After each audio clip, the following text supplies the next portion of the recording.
नमस्कार दोस्तों, मैं हूं योगेंद्र कल और स्वागत है आपका जीएस गुरु विकल यूट्यूब चैनल में। दोस्तों आज हम लोग बात करेंगे। देखिए, मौर्य काल हम लोगों ने पढ़ लिया था। मौर्य काल के बाद हम लोग देखने जा रहे हैं मौर्योत्तर काल। अब देखिए, मौर्योत्तर काल में सबसे पहले याद रखिए कि दो तरह से हम लोगों को पढ़ना है। कुछ वंश जो है देसी वंश है, कुछ जो है विदेशी। मतलब यहाँ पर विदेशी राजाओं के बारे में भी हमको देखना है जो मौर्योत्तर काल में इसके पैरेलल ही चल रहे थे। तो देशी शासकों में सबसे पहले लोग शुंग वंश को देखेंगे, फिर कर्ण वंश को देखेंगे, फिर सातवाहन वंश को और फिर चेद वंश को देखेंगे। आपसे पेपर में ये भी पूछ सकता है कि इनका क्रम से लगाइए, इनको मतलब कार्यकाल के हिसाब से क्रम से आपको लगाना है। तो इनको सबसे पहले होगा शुंग वंश, फिर होगा कर्ण वंश, फिर होगा सातवाहन वंश, फिर होगा चेद वंश। इसी के पैरेलल, इसी के समकक्ष, इसी के समांतर जो विदेशी आक्रमणों के बारे में हम लोग देखेंगे, विदेशी शासकों के बारे में लोग देखेंगे। तो हिंद, यमन, उसके बाद शक, फिर पल्लव, फिर कुषाण। तो ये क्रम जरूर याद रखिएगा। आपसे बहुत कठिन क्वेश्चन अगर नहीं बनेगा तो यही पूछ लेगा कि विभिन्न विदेशी शासकों के क्रमों को, इनको क्रोनोलॉजी को क्रमबद्ध तरीके से लगाइए। तो आप सबसे पहले क्या बताएंगे? इंडो ग्रीक यवन बताएंगे, फिर आपका शक बताएंगे, फिर पल्लव, फिर कुषाण। ठीक है, बहुत कुछ नहीं जानना है। हर एक वंश के बारे में एक दो बात, दो तीन तीन बात, यही हमको देखना है बस। और इस तरह से हम पूरे मौर्योत्तर काल को हम लोग देख लेंगे। फिर हम लोग चलेंगे गुप्त काल में। ठीक है, आइए सबसे पहले हम लोग बात करते हैं शुंग वंश की। तो शुंग वंश की अगर बात करें तो इतिहास जैसे बताता है कि जो भगवान श्री राम है, माना जाता है कि इनका तादाद में लगाया जाता है, इनका जुड़ाव माना जाता है पुष्यमित्र शुंग से। तो शुंग वंश के संस्थापक पुष्यमित्र शुंग थे। इनकी राजधानी पहले पाटलिपुत्र थी, बाद में विदिशा हो गई। तो शुंग वंश के जो संस्थापक थे पुष्यमित्र शुंग, इनकी राजधानी पाटलिपुत्र पहले थी, बाद में विदिशा हो जाती है। आप जानते होंगे, आपको बताया भी गया होगा, जो पतंजलि हैं, जो महाभाष्य के रचयिता है पतंजलि, वो इन्हीं के पुरोहित थे, पुष्यमित्र शुंग के। ठीक है, अब कहा जाता है कि पुष्यमित्र शुंग के समय ही पहली बार यवन का आक्रमण होता है। जैसा कि मैंने आपको बताया कि ये एक दूसरे के पैरेलल ही थे। तो पुष्यमित्र शुंग के समय पहली बार यवनों का आक्रमण होता है। और यवनों का जब आक्रमण होता है तो पुष्यमित्र शुंग के ही पौत्र होते हैं, जिनका नाम होता है वसुमित्र। तो वसुमित्र जो पुष्यमित्र शुंग के पौत्र थे, इन्होंने यवन आक्रमण को विफल कर दिया था। मतलब जो यवनों ने आक्रमण किया था उसको पुष्यमित्र शुंग के पौत्र वसुमित्र ने हरा दिया था। ठीक है, आगे हम लोग बात करते हैं। तो पुष्यमित्र शुंग के ही वंश का एक राजा था भागभद्र। अब भागभद्र हमारे लिए इंपॉर्टेंट ये है क्योंकि यहीं पर यवन राजदूत आया था हेलियोडोरस। तो यवन राजदूत जो हेलियोडोरस आया था, उसका जो गरुण स्तंभ लेख है उससे पता चलता है कि यवन राजदूत, यही यवन राजदूत जो था हेलियोडोरस, ये शुंग वंश के राजा भागभद्र के दरबार में आया था। कितनी बातें हमने यहाँ पर देखी। अच्छा, अब पुष्यमित्र शुंग का जो अंतिम शासक था उसका नाम था देवभूत। तो हमने यहाँ पर 3-4 बातें केवल देखी। यही बात आपको नोट्स में लिख लेनी है, बना लेनी है, यही आपको तैयार कर लेना है। पेपर में अगर क्वेश्चन पूछेगा तो जिन्हीं 4-5 पॉइंट से आपसे क्वेश्चन पूछ सकता है। जैसे शुंग वंश की राजधानी क्या थी? तो पहले पाटलिपुत्र थी, बाद में विदिशा हो गई। जो पुष्यमित्र शुंग थे, ये शुंग वंश के संस्थापक थे, ये हम लोगों ने देखा। फिर हमने देखा कि पुष्यमित्र शुंग जो है, माना जाता है कि बौद्ध धर्म का बहुत बड़ा उत्पीड़क था, क्योंकि इन्होंने जो आपका वैदिक धर्म को प्रसारित करने का काम किया। तो उस समय बौद्ध धर्म चल रहा था। हम लोगों ने हाल ही में देखा कि देखिए, ये आपका मौर्य वंश के बाद आप देख रहे हो, तो मौर्य वंश को अगर आप देखें अच्छे से तो वहां पर बौद्ध की लाइमलाइट बहुत ज्यादा थी। तो वहां से बौद्धों का उत्पीड़क पुष्यमित्र शुंग को माना जाता है। उन्होंने काफी, कहा जाता है कि 84,000 बौद्ध स्तूपों को तोड़वाया था पुष्यमित्र शुंग ने। तो बड़े स्तर पे बौद्ध धर्म का विनाशक कहा जाता है पुष्यमित्र शुंग को। ये बात भी यहाँ याद रखिएगा। पुष्यमित्र शुंग के समय हम लोगों ने देखा था कि पहली बार आक्रमण हुआ था यवनों का, जिसे पुष्यमित्र शुंग के पौत्र वसुमित्र ने विफल कर दिया था। यहीं पर हमने देखा था पतंजलि पुष्यमित्र शुंग के पुरोहित थे, उन्होंने महाभाष्य की रचना की है। फिर हम लोगों ने देखा था कि शुंग वंश के एक राजा थे भागभद्र, इन्हीं के दरबार में यवन राजदूत हेलियोडोरस आया था। हेलियोडोरस इसलिए फेमस क्योंकि गरुण स्तंभ लेख से ये हेलियोडोरस के बारे में जानकारी मिलती है कि गरुण स्तंभ लेख से गरुण धर्म के प्रचार होने के बारे में भी देखने को मिलता है। फिर हमने देखा कि शुंग वंश के अंतिम राजा देवभूत थे। तो देवभूत जो थे वो शुंग वंश के अंतिम राजा थे। अब हम लोग बढ़ते हैं आगे। अब हम लोग देखेंगे कर्ण वंश को। कर्ण वंश में कुछ आपको याद ही नहीं करना है, बस याद रखिएगा कि कर्ण वंश का संस्थापक जो था वो वासुदेव था। 75 ईस्वी के लगभग इसकी स्थापना हुई और इसका शासन बहुत लंबा नहीं चला, बहुत छोटे समय के लिए कर्ण वंश की स्थापना हुई थी। तो देवभूत जो शुंग वंश का अंतिम राजा था, इसी को मारा था वासुदेव ने, और फिर वासुदेव ने ही कर्ण वंश की स्थापना की, जो बहुत लंबा नहीं चला। आपके पेपर में कर्ण वंश से क्वेश्चन बिल्कुल नहीं पूछा जाएगा। आगे बढ़िए, कर्ण वंश के बाद हम लोग देखेंगे सातवाहन वंश, जिसको आंध्र सातवाहन भी कहा जाता है, तो आंध्र भी थोड़ा सा याद रखिएगा। आंध्र सातवाहन वंश ये हमारे लिए इंपॉर्टेंट है। अगर हम देखें कि आंध्र या सातवाहन वंश की स्थापना किसने की, तो याद रखिएगा सिमुक ने।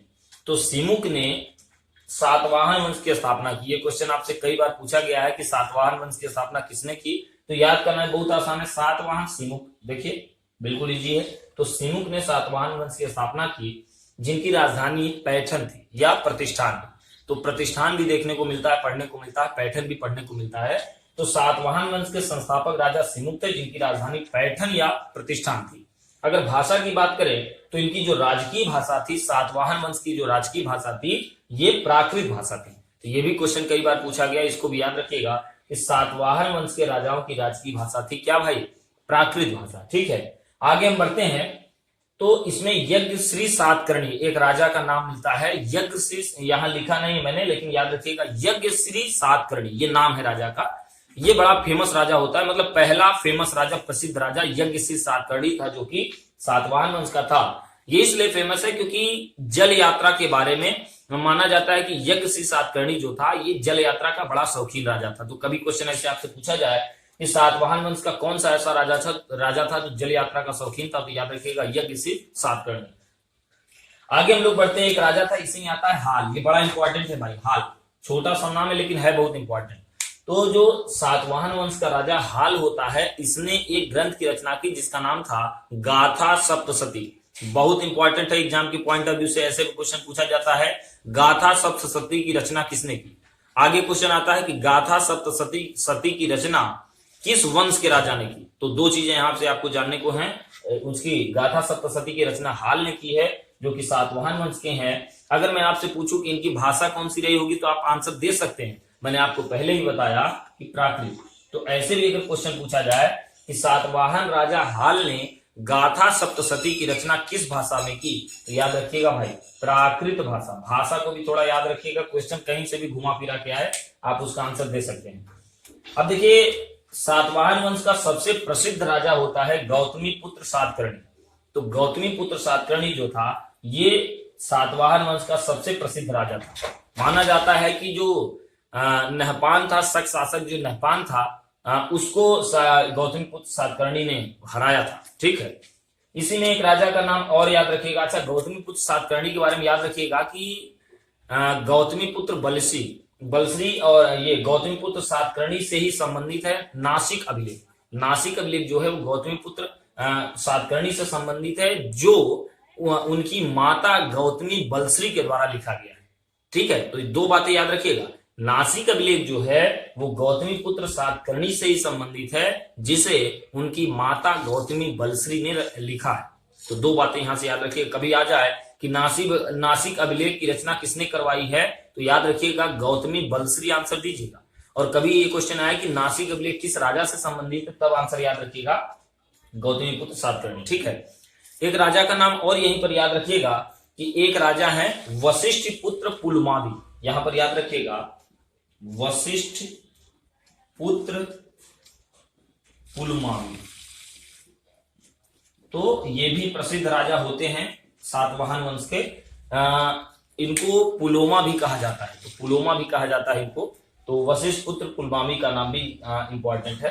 अब इसके बाद सातवाहन वंश धीरे धीरे बंद पड़ जाता है, और इसके बाद चेद वंश का उदय होता है। चेद वंश की जो स्थापना की थी वो महामेघवाहन ने की थी। महामेघवाहन नाम के एक शख्स ने चेद वंश की स्थापना की थी, इसीलिए चेद वंश को महामेघवाहन भी कहा जाता है। तो कभी ऐसे क्वेश्चन आए कि निम्न में से किस वंश को महामेघवाहन वंश के नाम से जाना जाता है, तो आंसर याद रखिएगा चेद वंश। इसी का एक महत्वपूर्ण राजा होता है जिसका नाम होता है खारवेल। तो खारवेल हम लोगों ने डिस्कस कर लिया है खारवेल पहले से, कि हाथी गुम्फा अभिलेख आपको याद होगा। हाथी गुम्फा अभिलेख जो उड़ीसा में है, इसकी रचना किस राजा ने करवाई है, खारवेल। तो बस आपको इतनी बातें याद रखनी है कि शुंग वंश, कर्ण वंश, सातवाहन वंश और चेद वंश के बारे में बस इतनी बात आपको याद रखनी है जितना आपको यहाँ पर बताया गया है। अब हम बढ़ते हैं आगे। तो इसी काल में, इसी के पैरेलल, इसी के समांतर जो विदेशी राजाओं का शासन है, उसको भी थोड़ा सा हम लोग देख लेते हैं। देखिए सबसे पहले हम लोग देखेंगे इंडो ग्रीक या हिंद यवन को देखेंगे। तो हिंद यवन का जो संस्थापक राजा भारत में होता है वो होता है डेमेट्रियस प्रथम। तो डेमेट्रियस प्रथम जो होता है वो हिंद यवन शासक होता है भारत में। इसी में याद रखिएगा कि हिंद यवन जो शासक में याद रखिएगा मिनांडर हिंद यवन शासक के रूप में सबसे प्रसिद्ध राजा होते हैं। तो यवन राजा के रूप में सबसे प्रसिद्ध होते हैं मिनांडर। जो आप ग्रंथ सुने होंगे जो हम लोगों ने डिस्कस किया होगा मिलिंद पन्हव।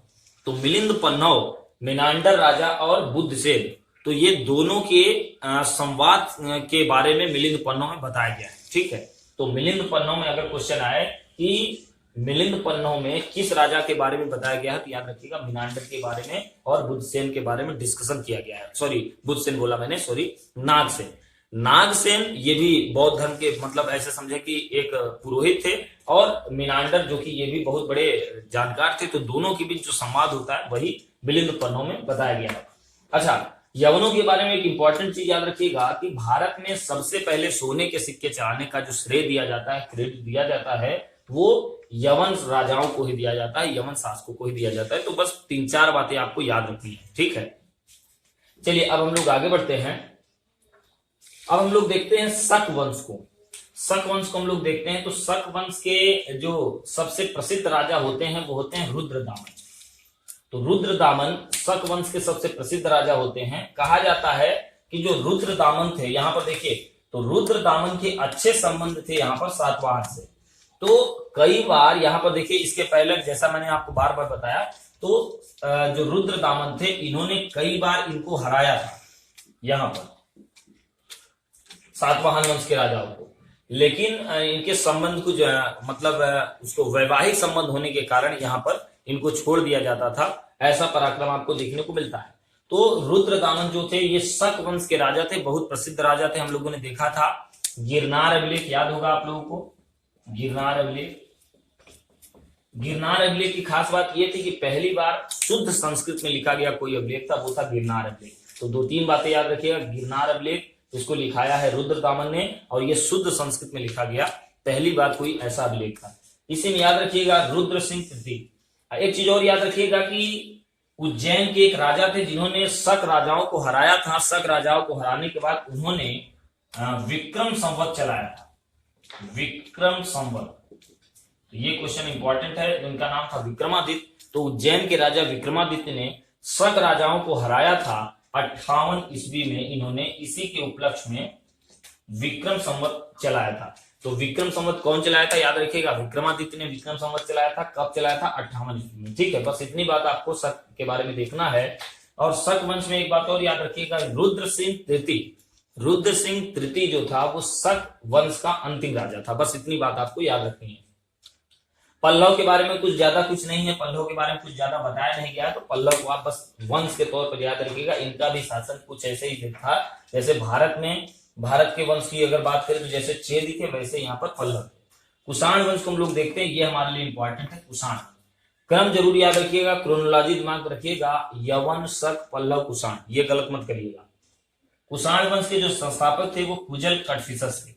तो कुजल कटफिसस ऐसे थे जिन्होंने भारत में कुषाण वंश की स्थापना की। इसी में एक नाम याद रखिएगा, Vim Kadphises. Vim Kadphises, Vim Kadphises वो राजा थे जो भारत में सबसे पहले सोने के सिक्के चलाते हैं। तो भारत में सबसे पहले सोने के सिक्के चलाने का श्रेय किसको दिया जाता है, विम कटफिसस को। कुषाण वंश के किस राजा की हम बात कर रहे हैं, याद रखिए कुषाण वंश के राजा कौन थे, विम कटफिसस। यूं तो याद रखिए सोने के सिक्के यवन राजाओं ने चलाए, लेकिन कुषाण वंश के किस राजा ने सबसे पहले सोने के सिक्के चलाए, तो उनका नाम था विम कटफिसस। ठीक है, ये वंश आगे चलता है। और इसी में एक राजा आते हैं जिनका नाम होता है कनिष्क। ये बहुत इंपॉर्टेंट राजा होते हैं। और कनिष्क जो है, कनिष्क के समय 2 राजधानियां देखने को मिलती हैं। एक होता है पेशावर, दूसरा होता है मथुरा। तो कनिष्क ने 2 राजधानियां बनाई थी, पहली थी पेशावर, दूसरी थी मथुरा। आप समझ रहे होंगे, सीधे पाकिस्तान और यहाँ पर यूपी। तो पेशावर और मथुरा 2 राजधानियां थी कनिष्क के समय। कनिष्क के बारे में लोगों ने देखा होगा, बौद्ध संगीत समिति के बारे में याद होगा। तो उसमें हम लोगों ने देखा था जो बौद्ध संगीतियां हुई थी, उसमें चौथी जो संगीत हुई थी वो कनिष्क के समय हुई थी। ठीक है, तो आप एक बात और याद रखिएगा कि कनिष्क ने शक संवत चलाया है। शक संवत, तो शक संवत 78 ईस्वी में कनिष्क ने चलाया था। देखिए कभी कंफ्यूज मत होइएगा, ये शक वंश है और ये शक संवत है। शक वंश में मैंने आपको विक्रम संवत के बारे में बताया है और कुषाण वंश में मैंने आपको शक संवत के बारे में बताया है। दोनों का ईस्वी भी याद रखिएगा। विक्रम संवत जो है वो 58 ईस्वी में हुआ है और जो शक संवत है वो 78 ईस्वी में चलाया गया। ठीक है, अब कुषाण वंश के अंतिम राजा के बारे में आपको देखने को मिलता है कि वसुदेव सेकंड जो थे वो कुषाण वंश के अंतिम राजा थे। देखिए यूं तो देखिए हिस्ट्री में देखिए बहुत लंबी लंबी बातें, आप लोग भी ये बात अच्छे से समझते होंगे। अब हमको लेखपाल के पॉइंट ऑफ व्यू से जो भी पॉइंट हमारे लिए इंपॉर्टेंट है हमको उसमें से केवल वही देखना है, नहीं तो बुक्स में तो बहुत ढेर सारी बातें। आप लूसेंट भी देखे होंगे, दृष्टि भी देखे होंगे, या दृष्टि की पर्सनल जो हिस्ट्री की बुक है वो भी देखे होंगे। तो बहुत ढेर सारी बातें हैं, उसमें से हम लोग को सिलेक्टेड चीजें पढ़ना है जो हमारे काम की हैं, जो हमारे लेखपाल सुपर बैच के पॉइंट ऑफ व्यू से इंपॉर्टेंट, वही हम लोग यहाँ पर देखेंगे। और जितना हम लोग यहाँ पर देखते हैं, डिस्कस करते हैं, आप उम्मीद करिए, विश्वास रखिए, उतना नोट्स बना के कम से कम उतना तैयार कर लीजिए। फिर अगर आगे आपको पढ़ना है तो आप पढ़ाई अपनी जारी रख सकते हैं। इतना पहले पढ़े रहेंगे इंट्रोडक्शन के तौर पर, जानकारी के तौर पर, तब ये आपको अच्छे से तैयार होगा। उम्मीद करता हूं कि मौर्योत्तर काल आपको अच्छे समझ में आया होगा। अब हम लोग देखते हैं गुप्त साम्राज्य के बारे में। माना जाता है कि गुप्त साम्राज्य के संस्थापक चंद्रगुप्त थे, तो चंद्रगुप्त प्रथम को गुप्त साम्राज्य का संस्थापक माना जाता है। लेकिन समुद्रगुप्त का जो प्रयाग स्तंभ लेख है या प्रयाग प्रशस्त अभिलेख है, उससे पता चलता है कि चंद्रगुप्त के पहले भी गुप्त वंश के कुछ राजा हुए, जिनमें श्रीगुप्त और घटोत्कच के नामों का विवरण देखने को मिलता है। लेकिन हम मानेंगे कि चंद्रगुप्त प्रथम ही गुप्त साम्राज्य के वास्तविक संस्थापक है। ठीक है, तो वैसे भी पहले गुप्त साम्राज्य के पहले भी संस्थापकों के नाम में श्रीगुप्त के बारे में देखने को मिलता है और घटोत्कच जैसे राजाओं के बारे में भी देखने को मिलता है। लेकिन चंद्रगुप्त प्रथम जो है वो गुप्त साम्राज्य के वास्तविक संस्थापक के तौर पर माने जाएंगे। याद रखिएगा, चंद्रगुप्त प्रथम बहुत पराक्रमी राजा थे, जिन्होंने लक्ष्मी की राजकुमारी कुमार देवी से विवाह किया था। इन्होंने महाराजा धीराज की उपाधि ली थी और 319 ईस्वी में इन्होंने गुप्त संवत चलाया था। तो गुप्त संवत जो था वो 319 ईस्वी में इन्होंने चलाया था। लेकिन हमने 2-3 बातें देखी। विक्रम संवत जो था वो 58 ईस्वी में चला था। फिर हमने शक संवत देखा था, 78 ईस्वी में चला था। फिर यहाँ देखिए गुप्त संवत देखिए 319 ईस्वी में। तो ये तीनों क्रम याद रखिएगा, पेपर के पॉइंट ऑफ व्यू से बहुत इंपॉर्टेंट है। यूपीपीसीएन जैसे एक बार आ गया था कि घटाने को पूछ लिया था कि गुप्त संवत और विक्रम संवत के अंतर कितने हैं, मतलब क्या है अंतर उसका, तो समझ पा रहे होंगे। विक्रम संवत मतलब 58 और गुप्त संवत मतलब 319। 319 में 58 आपको घटाना था, यही आपका आंसर होता है। देखिए चंद्रगुप्त के बाद एक राजा आते हैं जिनका नाम होता है समुद्रगुप्त। समुद्रगुप्त आप जानते हैं कि समुद्रगुप्त को भारत का नेपोलियन कहा जाता है। और प्रयाग स्तंभ लेख, प्रयाग प्रशस्त लेख जो लिखा गया है वो समुद्रगुप्त जी ने ही लिखवाया, तो समुद्रगुप्त का ये प्रयाग स्तंभ लेख। ठीक है, इन्होंने सर्वराज्योच्छेदा, ये देखिए उपाधि थी, ये लोग उपाधि धारण करते थे, तो सर्वराज्योच्छेदा की उपाधि इन्होंने धारण की। तो क्वेश्चन समझ पा रहे होंगे, ऐसे सीधे क्वेश्चन पूछा जाएगा कि सर्वराज्योच्छेदा की उपाधि किसने ली, तो समुद्रगुप्त। समुद्रगुप्त के बारे में 3-4 बातें याद रखिएगा बस। पहली, इनको भारत का नेपोलियन कहा जाता था। दूसरी, इन्होंने प्रयाग स्तंभ लेख को लिखवाया था। ठीक है, प्रयाग स्तंभ लेख में ही गुप्त साम्राज्य के संस्थापक श्रीगुप्त और घटोत्कच जैसे राजाओं के बारे में जानने को मिलता है। और अगली बात यह कि समुद्रगुप्त ने जो उपाधि ली थी वो सर्वराज्योच्छेदा की उपाधि ली थी। ठीक है, देखिए किसी विवरण से ये भी जानकारी देखने को मिलती है कि समुद्रगुप्त के बाद एक राजा होता है रामगुप्त। ध्यान से सुनिएगा, तो रामगुप्त मुद्रा राक्षस जो है उसमें देखने को मिलता है कि रामगुप्त जो थे वो समुद्रगुप्त के बाद राजा बनते हैं। लेकिन समुद्रगुप्त के पर आक्रमण करते हैं शक राजा, और शक राजा जो आक्रमण करते हैं वो समुद्रगुप्त की पत्नी रामगुप्त की पत्नी जो ध्रुव देवी थी उनको भी हथिया लेते हैं। इसके बाद चंद्रगुप्त द्वितीय राजा होते हैं जिन्होंने रामगुप्त को भी मारा, शक राजा को भी मारा और ध्रुव देवी से भी विवाह किया। तो ये ऐसी भी जानकारी देखने को मिलती है मुद्रा राक्षस से। ठीक है, तो समुद्रगुप्त के बाद एक राजा, जैसा मैंने आपको बताया, रामगुप्त के बारे में जानकारी भी देखने को मिलती है। अब उसके बाद हम लोग देखेंगे चंद्रगुप्त द्वितीय। तो ये चंद्रगुप्त प्रथम थे, ये चंद्रगुप्त द्वितीय। चंद्रगुप्त द्वितीय को आप लोग जानते होंगे, चंद्रगुप्त द्वितीय को चंद्रगुप्त विक्रमादित्य भी कहा जाता है, या इन्होंने विक्रमादित्य की उपाधि धारण की थी। ठीक है, तो चंद्रगुप्त द्वितीय को ही चंद्रगुप्त विक्रमादित्य कहा जाता है। ठीक, चंद्रगुप्त द्वितीय ने ही परम भागवत की उपाधि धारण की थी, ये बात भी याद रखिएगा। परम भागवत की उपाधि किसने धारण की? चंद्रगुप्त द्वितीय ने, ये बात भी आप याद रखेंगे। ठीक है, अच्छा एक बात और यहाँ पर याद रखिएगा कि इन्हीं के कार्यकाल में फाहियान नामक विदेशी यात्री, चीनी यात्री, विदेशी मतलब चीनी, तो चीनी यात्री जो फाहियान है वो चंद्रगुप्त विक्रमादित्य के ही शासनकाल में आता है, ठीक है, जिन्होंने फो क्यू की रचना की थी, फो क्यू की, ठीक है। अब देखिए चंद्रगुप्त के बाद हम लोग देखते हैं कुमारगुप्त। तो कुमारगुप्त के बारे में याद रखिएगा कि कुमारगुप्त ने नालंदा महाविहार की स्थापना की थी। ये क्वेश्चन आपके पेपर में पूछा गया है कि नालंदा महाविहार की स्थापना किसने की, तो आंसर याद रखिएगा कुमारगुप्त। कुमारगुप्त के बारे में एक बात और याद रखिएगा कि गुप्त साम्राज्य में या गुप्त वंश के दो ही राजाओं ने अश्वमेध यज्ञ करवाया था। अश्वमेध यज्ञ आप जानते होंगे, तो एक तो थे समुद्रगुप्त और एक कुमारगुप्त। आप देखिए क्रम से अगर आप याद रखेंगे, बस यहाँ एक गैप कर दीजिएगा तो आपको आंसर मिल जाएगा। समुद्रगुप्त के बाद आपको क्या देखना है, दोनों चंद्रगुप्त हटा दीजिएगा और शुरू से देख लीजिएगा, तो समुद्रगुप्त और कुमारगुप्त मिल जाएंगे। तो समुद्रगुप्त और कुमारगुप्त दो ऐसे राजा होते हैं जिन्होंने अपने कार्यकाल में अश्वमेध यज्ञ कराया हुआ था, ठीक है। अगले कुमारगुप्त के बाद अगर हम लोग राजा को देखें तो एक राजा आते हैं जिनका नाम होता है स्कंदगुप्त। इन्होंने उपाधि ली थी कुमारादित्य की। देखिए उपाधियां बहुत इंपॉर्टेंट है, आपके पेपर में कुछ आए ना आए लेकिन उपाधियों के बारे में जरूर पूछ लेगा, तो उपाधियों को अच्छे से तैयार करिएगा। तो यहाँ पर एक राजा आते हैं स्कंदगुप्त, जिन्होंने कुमारादित्य की उपाधि ली। स्कंदगुप्त के बारे में एक बात और याद रखिएगा, यहाँ पर लिखा नहीं है मैंने, यहाँ देख लीजिएगा, भीतरी स्तंभ लेख, तो ये इन्होंने ही लिखवाया है भीतरी स्तंभ लेख। इससे जानकारी मिलती है कि स्कंदगुप्त के समय हूणों का आक्रमण हुआ था। हूण एक जनजाति होती थी, ये बहुत खूंखार होती थी, तो हूणों का आक्रमण भीतरी स्तंभ लेख से जानने को मिलता है कि स्कंदगुप्त के समय हूणों का आक्रमण हुआ था। इस स्तंभ लेख में केवल युद्ध के बारे में बताया गया है, रिजल्ट के बारे में नहीं बताया गया है, लेकिन किसी दूसरे अभिलेख में यह भी बताया गया है कि स्कंदगुप्त ने हूणों को पराजित भी किया था। तो ऐसे क्वेश्चन पूछ लिया जाएगा आपसे कि गुप्त साम्राज्य में हूणों का आक्रमण किस स्तंभ लेख से देखने को मिलता है, तो आंसर याद रखिएगा भीतरी स्तंभ लेख। एक बात और याद रखिएगा, इसके अंतिम राजा होते हैं विष्णुगुप्त, तो ये भी याद रखिएगा। विष्णुगुप्त जो होते हैं वो गुप्त साम्राज्य के अंतिम राजा होते हैं, और गुप्त वंश की जो राजकीय भाषा थी वो थी आपकी संस्कृत, ये भी याद रखिएगा संस्कृत, ठीक है।